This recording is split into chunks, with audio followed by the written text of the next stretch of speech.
Kanye West's obsession with Hitler is going to confuse historians for centuries to come. There are going to be books written on him, and by chapter 35, your book is either going to become a New York Times bestseller, or you're going to have to sell it yourself through your Amazon bookstore. But it's no secret that Kanye West has found himself a new muse in that of a loser who couldn't even get into art school. I see good things about Hitler also. Now, obviously, anyone who says that is trying to be edgy, and when Alex Jones is even like, yeah, that's all him, you should take a step back and realize where you are. But Kanye doesn't have that ability. When you tell a normal person to take a step back and realize where their actions got them, they don't go on constant rants when they're trying to take a photo shoot. They don't get invited to fucking photo shoots. I don't want nothing that look like Elvis. He stole. That's I was talking to fake Elvises right now. Okay. Give me an African pose.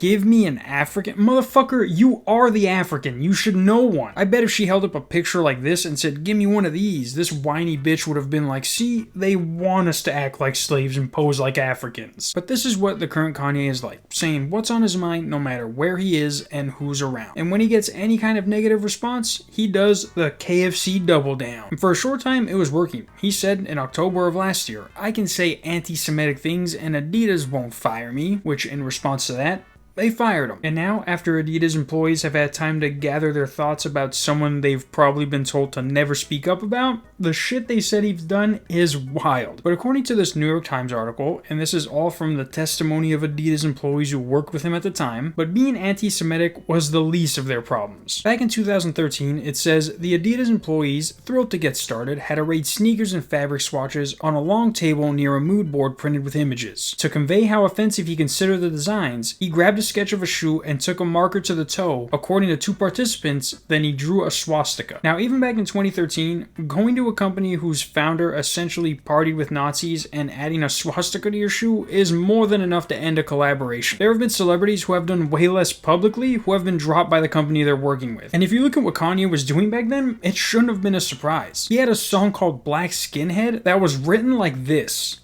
2 KKKs? Alright, fucking Clayton Bigsby. But the article continues to say that before the swastika incident, he had Adidas executives watch porn at his house to spark creativity. And I can only imagine the porn Kanye had them watch. He probably had porn from like the POV of a girl and he's like, yeah, you guys gotta watch this so we can get the feminine energy put into these shoes, guys. Adidas has some of the freakiest executives in the world. They like to be verbally abused. They'll watch porn with him. I'd be like, yo, so when do we start hurling racial slurs at the guy because he's making us watch a fuck film?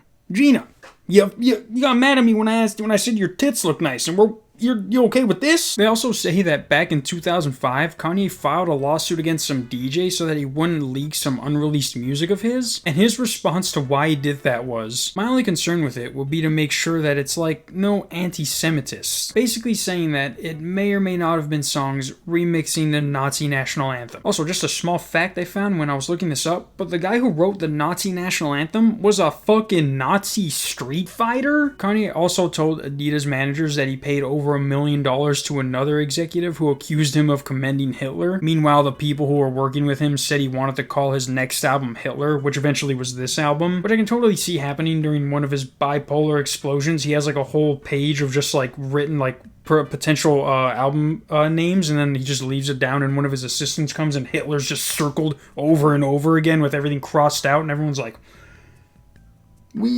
Gina. He was even saying during a TMZ interview that you have to be nice to everyone, even Nazis, like they still fucking exist. He even showed more executives some porn, which this time it was actually caught on camera.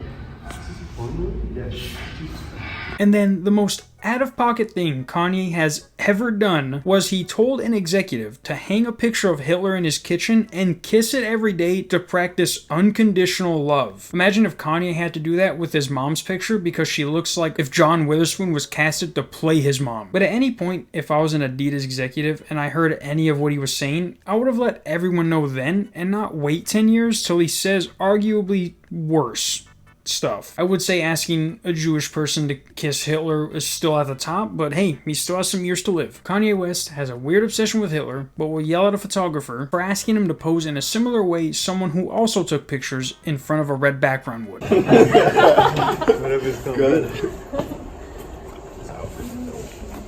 someone like Kanye know that no matter how long he's on his knees begging to suck that Hitler dick, he still would have been sent to the chambers. Also, you see this board right here? It was edited in the whole time. See you guys Monday. Peace.